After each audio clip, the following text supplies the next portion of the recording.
Cuales podemos hablar un montón entre nosotros y Sí. nosotras, pero que la verdad está bueno hablar con los protagonistas. Y que también fue una excusa justamente para poder hablar y visibilizar el problema que está sucediendo en el CONICET. Para eso estamos en comunicación con Ignacio Chiesa, licenciado y doctor en Ciencias Biológicas, pero además uno de los investigadores del CONICET a cargo de la investigación de la expedición que se ha hecho en el fondo de nuestro mar. Así que le damos la bienvenida a esta mesa virtual.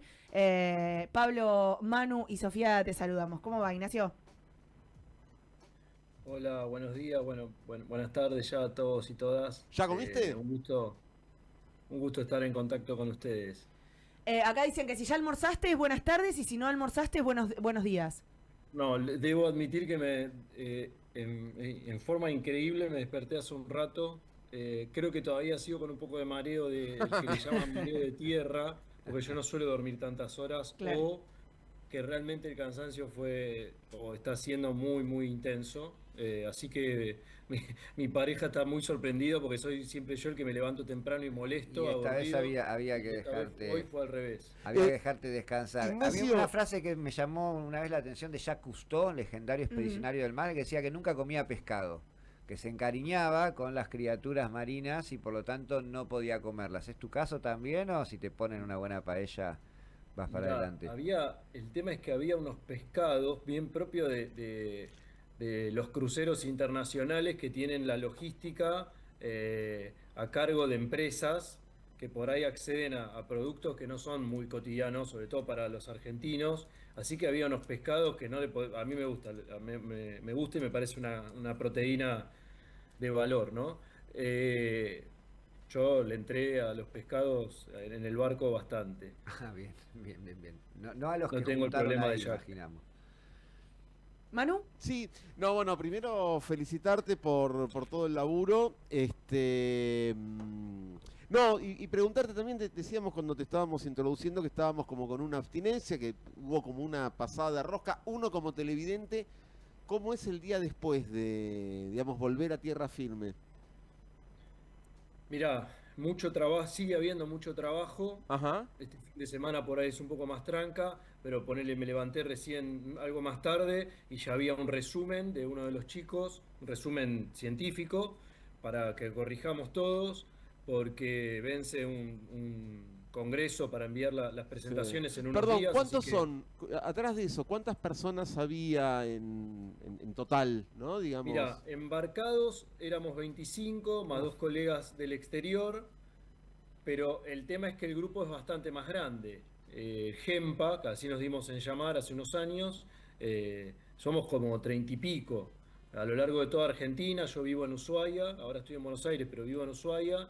Hay gente de Córdoba, de Mar del Plata, de La Plata, de acá de Buenos Aires, de Puerto Madryn. Somos 30 y algo, no me acuerdo exactamente. Pará, Así que mucho trabajo. me quiero detener acá para meterme en una interna. De esos 30 y pico, ¿se seleccionaron los 20 y pico, los 25 que eran, por cuestiones de especificidad de qué trabaja cada Ah, el uno? que se quedó en tierra se Quienes quiere se quedaron matar. en tierra habían hecho un trabajo previo y acompañaron el proceso. ¿Cómo fue esa selección? Un poco por los grupos taxonómicos, digamos, que no hubiese demasiados representantes de un grupo o de otro, Ajá. por tareas a desarrollar a bordo. Hay algunas madres que tienen niños muy chicos y por ahí no querían tanto abandonar tantos días la casa. La verdad que fue muy, de hecho, yo no, por ejemplo, como no estaba en ese nivel de organización, no me enteré por qué algunos subimos y otros no, pero entiendo que no hubo demasiado drama y un trabajo Bien. no colaboraba mucho con nosotros, eso la gente no lo sabe, pero todo el tiempo, quizás salió en la transmisión un momento muy, muy rápido que era a matar o morir ahí, porque vimos un erizo y demostró también que necesitamos de cada especialista para hablar con propiedad de cada bicho. Apareció un erizo y vemos y todos nuestros celulares estallan de Johnny, que vive en Puerto Madryn, diciendo júntenlo, júntenlo, es una especie nueva que colectamos en el 2011 y 2012. Él está describiéndola, es decir, está haciendo un paper con eso, pero tiene poco material. Claro. Pero, Entonces nos frenó ahí, retrocedimos con el rob y no apareció muchas más veces. Era esa sí. oportunidad y no muchas más. Uno nunca sabe Ignacio, si adelante va a haber una población o no de Claro. eso. Sabés que te escuchaba recién y cuando escuchaba alguno de estos diálogos, una creo de las cosas que más me sorprendió de todo esto es que uno tenía la idea de que bichos nuevos iban a venir, no sé, del encuentro cercano del tercer tipo, esas cosas, pero que lo que hay en el planeta más o menos Medio que ya está. está claro, todo sí, sí, sí. inventariado. Aparecerá un pescado con una aleta un poco más grande, una escama más, una escama menos, pero básicamente me sorprendía mucho eso, ver de la cantidad de cosas que hay todavía en el planeta y que no conocemos, ¿no? Lo que pasa es que eso es cierto para los grandes grupos, aparecen por año muy pocas especies nuevas de aves, muy pocas especies nuevas de, no sé, de anfibios o de esos grandes grupos, porque lo que ocurrió en la historia de la biología o de la zoología es bastante lógico. Lo primero que estudiamos es lo que está más cerca de nuestro alcance.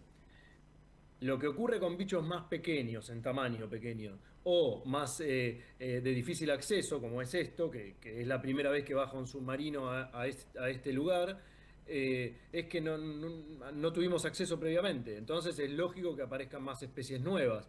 Pueden tener una distribución más amplia, entonces si hay algún animal de estos que encontramos a 2000 metros, que también llega a 500, bueno, por ahí fue descrito a partir de material de 500 metros, pero es lo más común, digamos, para nosotros al menos, la gente se sorprende que en estos ambientes aparezcan muchas especies nuevas y de alguna manera está contando de que estos lugares han sido muy poco explorados, queda mucho. Mirá, el planeta Tierra, la gran mayoría del planeta Tierra es este ambiente. Cuando digo este ambiente me refiero a lo que en inglés se llama Deep Sea, el océano profundo. ¿Dónde comienza el Deep Sea? En los 200 metros, cuando ya no hay más luz solar, Claro. ¿sí? Ajá. Donde no llega la luz solar. A partir de ahí es el Deep Sea. Y resulta que el Deep Sea es el ambiente más grande de la Tierra. La Tierra es prácticamente toda agua, por más que nos llamemos planeta Tierra. Y el 0,001% de este ambiente ha sido explorado, es decir, la nada misma. Prácticamente es todo desconocido. Este dato salió este año de un paper, en una revisión muy importante que se publicó en Science. Yo lo busqué cuando estábamos ahí haciendo las transmisiones como para dar esa información de que yo me sorprendí, no conocía ese valor, sabía que era poco, pero no imaginaba que era tan poco. Con lo cual es muy probable que si esto se intensifica, aparezcan muchas. Hay algo que ocurre cuando vos intensificás en un muestreo en un lugar que no ha sido explorado, es que no te dan las manos. Entonces la tasa de publicación de las especies nuevas no llega a ser tan alta como para que en poco tiempo esas especies sean descriptas. Entonces vos sabés que tenés especies nuevas, pero no las podés presentar a la comunidad científica, porque la rama de la taxonomía de distintos grupos hay muy pocos especialistas. En el pasado por ahí había más, porque era una rama en la zoología en sentido amplio muy común, porque bueno, justamente había muchas especies por describir, especies grandes, ¿sí? Mamíferos, aves o anfibios, como decía antes. Hoy en día hay menos especialistas, hay una carencia en el mundo, no en Argentina solamente, porque se le ha dejado de prestar atención y ahora lentamente vuelve por esta carrera contra eventuales extinciones, porque si no las describís rápidamente, en un mundo que está cambiando tan rápidamente, puede que la extinción le gane a la tasa de publicación, Claro. es decir, quedaría para nosotros, obviamente, no para la naturaleza, no para la historia natural del planeta, sino para la historia del conocimiento de los humanos, quedaría como que esa especie no existió, porque se Desaparecen extinguió, especies que ¿sí? nunca supimos que estaban. Exactamente, todo el tiempo.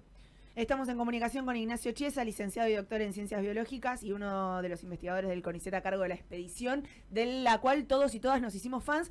Me meto un poco, Ignacio, más en lo que tiene que ver con el CONICET y quiero saber cómo se llega a poder realizar toda esta expedición y toda esta investigación. Cómo en un marco de financiamiento y que aquí conocemos y además difundimos un montón desde Radio Estación Sur del CONICET y un abandono también de los investigadores e investigadoras, muchos que se terminan yendo al exterior por falta de oportunidades.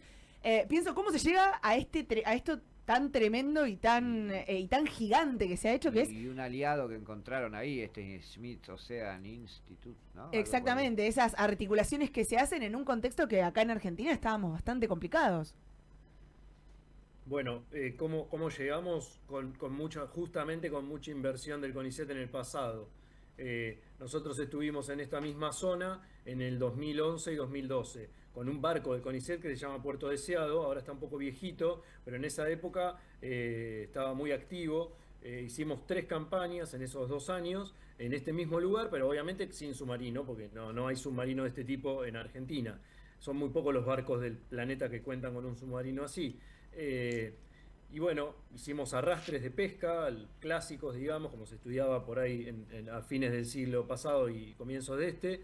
Eh, bueno, del anterior, ¿me entienden? Y de ahí surgieron un montón de papers, un montón de tesis doctorales, y con ese aval nos presentamos al concurso del Smith Ocean, con el que a posteriori, el año pasado, bueno, durante este año, el CONICET firma un convenio para trabajar en equipo. Ahora, si nosotros nos hubiésemos...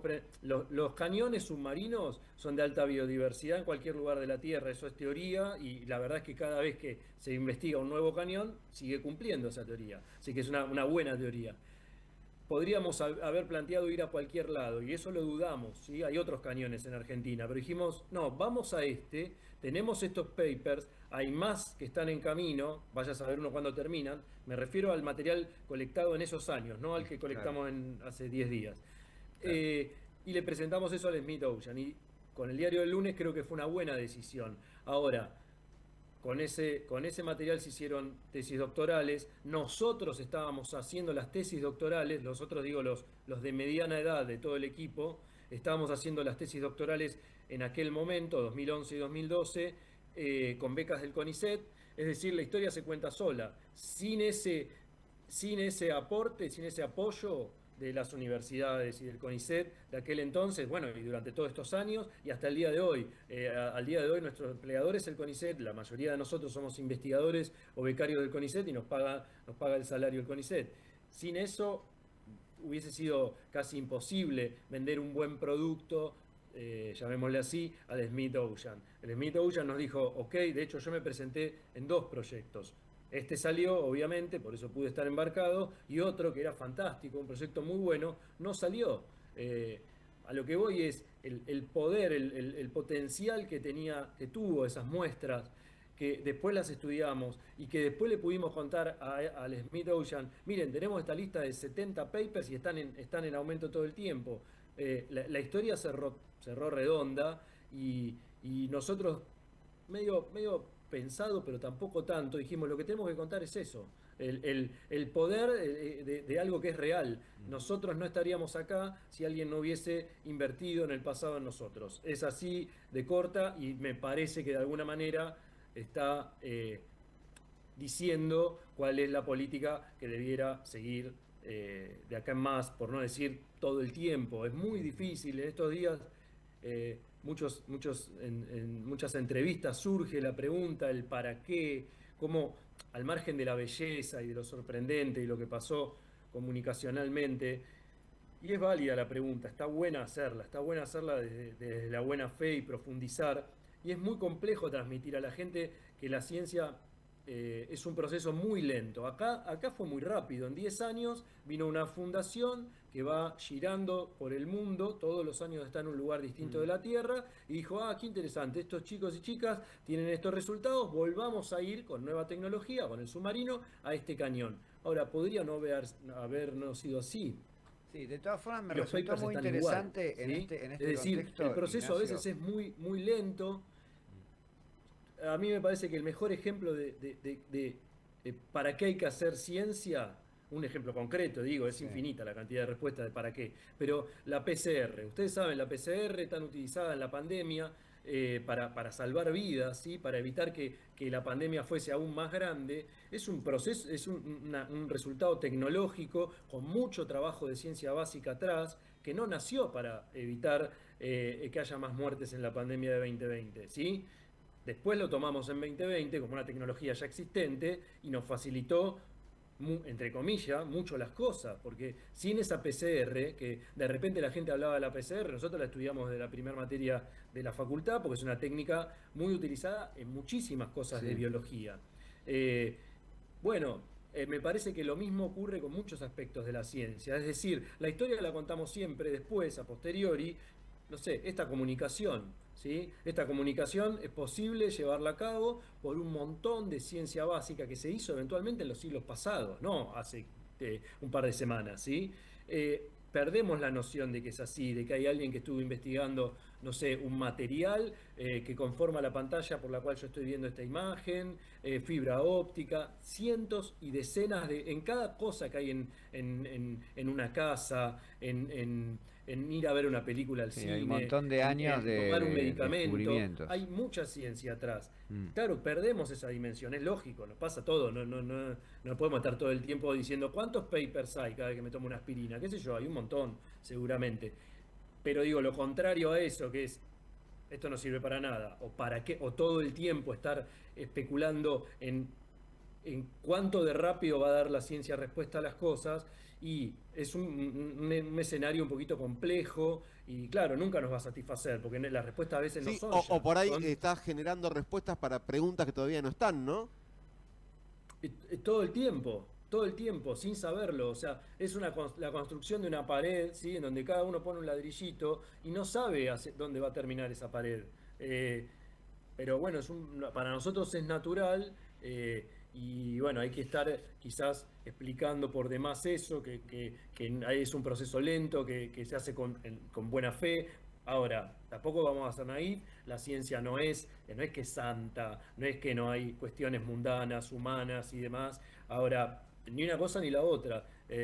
Son procesos lentos, en donde se hacen las cosas con pasión, y con el correr del tiempo, algo que parece simplemente una imagen de algo bello en el fondo del mar puede traer algún beneficio para, digo, ya más práctico, no solo lo que pasó con el streaming y con ver bichos lindos y zarpados. Para mí con eso ya alcanza, ¿eh? No, o sea, tengo que decir lo otro también. Sí, sí, A sí, mí me sí. parece eso un valor en sí mismo, porque si no podemos caer en un terreno de, sí, bueno, ¿para qué existe, no sé, Sí, sí, la Divina Comedia? ¿para qué sirve la poesía? Caemos en algo de vacío, o la música clásica.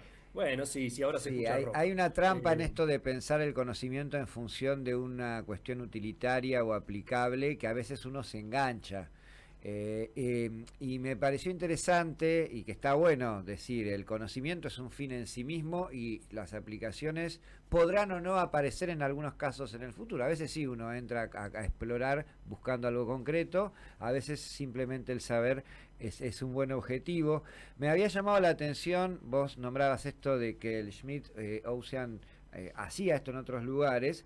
Alguna declaración que escuché del técnico que lideró las transmisiones, creo que Duncan era el apellido, respecto a que en ningún otro país vieron una reacción de este tipo.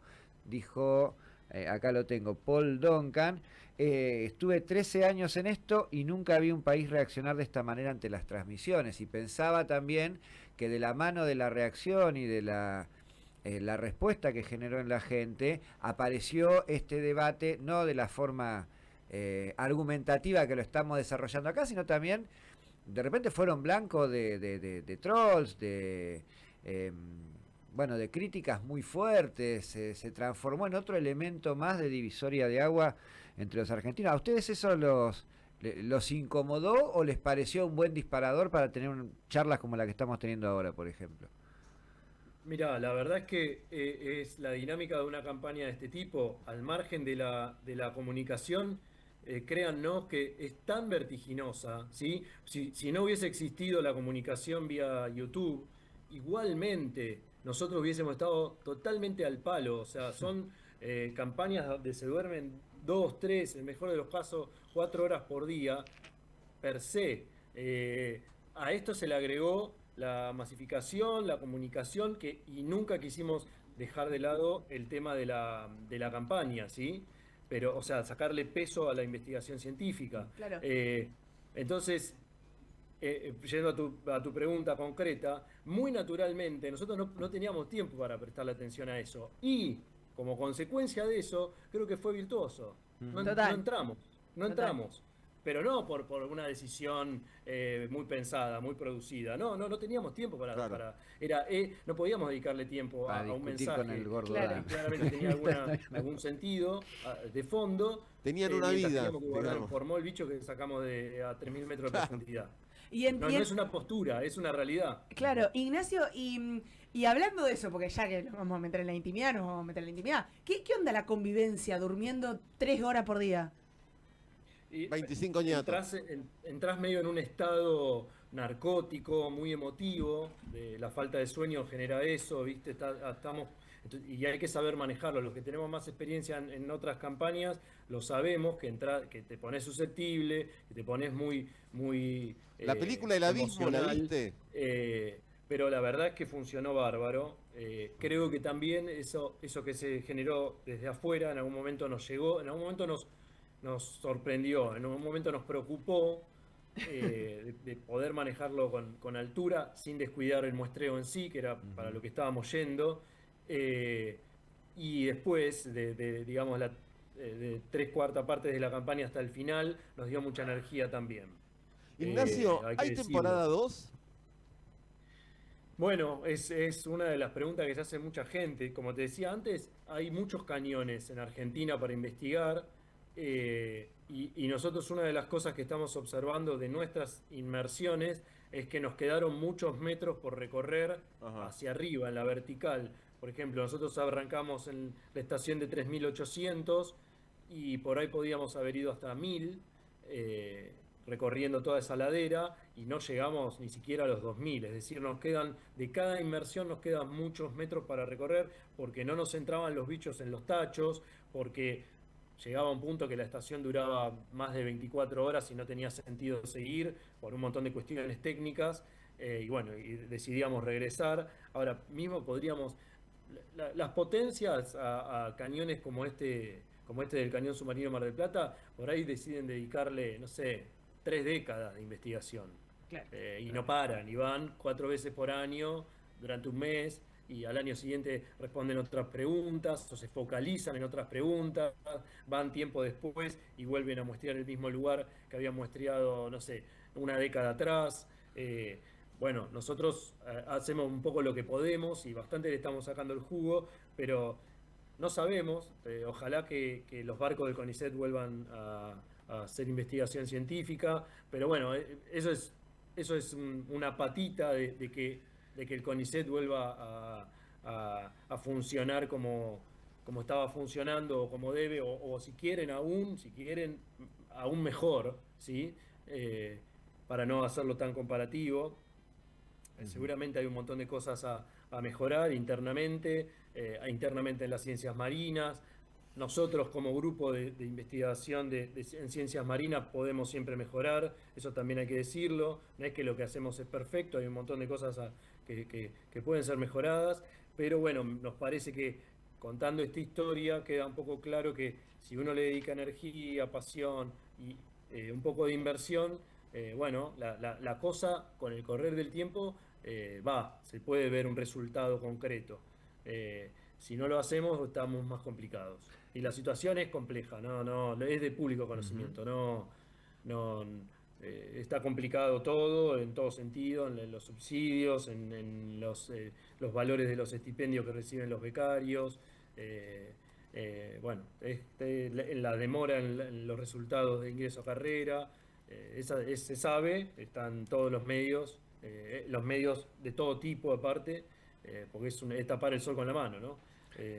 Así que no es que estamos haciendo una denuncia por que llegamos a tantas vistas en YouTube, ni mucho menos. Es algo totalmente público, lo sabe gente que no es del palo, digamos, mi tía o cualquier persona que no está vinculada a la ciencia, conoce las virtudes, las cosas por mejorar y lo que está faltando en este momento vinculado al CONICET. Absolutamente, y también las consecuencias de estos discursos como los que graficabas hace un rato. Yo, la última por mi parte, por ahí sin demasiado tiempo para el desarrollo, pero transmito alguna inquietud que me ha llegado en algún comentario con algunas personas, dado que lo que sucedió esta semana también tuvo que ver con, entiendo, el traslado de las muestras que se llevaron para su estudio y demás Recuerdo algunas voces preocupadas por la batatita, ¿no? Que cuando la levantaron parecía que se le salía algo y había una cuestión respecto a cómo era el trato y cómo es el proceso que sigue después para el estudio de estas criaturas. Brevemente, que no tenemos mucho tiempo, contanos eso, cómo continúa una vez que son retirados del fondo del mar las especies que se vieron ahí, el proceso de estudio y demás. Bueno, las muestras van a quedar todas en Argentina, eso es importante decir, porque la gente lo preguntaba genuinamente y era una buena pregunta. Quedan todas en Argentina, ya ahora están en distintos laboratorios y finalmente van a quedar depositadas en el Museo Argentino de Ciencias Naturales, todas las muestras. Eso es algo habitual, lleva tiempo hasta que lo procesamos y sabemos bien qué especies son. Eh, la verdad es que no sé si al finalmente esa batatita llegó a cubierta o no, es un dato que me falta. Eh, y Es una de bueno, las nosotros sabíamos que estrellas. podíamos al principio generar un poco de impresión en la forma de captura y demás, pero eso increíblemente también la gente lo comprendió y también vio que nos juntábamos por juntar y le contamos la historia de cómo muestreamos en el 2011 y 2012, casi abriendo nuestro corazón y la gente sin saber cómo funciona una red de pesca, comparado con esto que es manito a manito, mucho más cuidado, llamémosle, vio la virtud de una cosa y la otra. Nosotros muchos organismos decidimos no juntarlos, ¿sí? Y la gente empezó a ver eso y a entenderlo, cuando la verdad es que ahí sí hay una distancia en el conocimiento de nuestra especialidad. Igualmente eso que es bastante, si quieren, traumático para los que gustan de los bichos y aman a los bichos, nosotros pudimos transmitir eso, que no nos causa gracia que terminen esos animales en el formol o en el alcohol, pero bueno, no hay otra forma para que queden para el estudio, para la posteridad de la humanidad de alguna manera. Es como, lamentablemente, el costo que tienen que pagar, ¿no?